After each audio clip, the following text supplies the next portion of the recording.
Мнозина от вас не знаят, че в България сме най-малко 40 души, диагностицирани с спина бифида и хидроцефалия. Държавата не говори за нас, за специфичните ни нужди и за това, с което се сблъскваме всеки ден. Уринираме чрез така наречените интермитентни катетри. Това са катетри за еднократна употреба.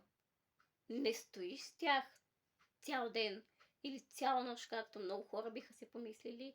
До 2021 година Националната здравноосигурителна каса не поемаше и не финансираше закупуването на катетрите по никакъв начин. Но благодарение на Сдружение Спина бифида и хидроцефалия България с нашия председател Славия Костадинова, които спечелихме срещу държавата заведено дело за дискриминация, това стана факт. НЗОК започна да отпуска само 72 лева, което е крайно недостатъчна сума и едва 15-20% от необходимата ни сума.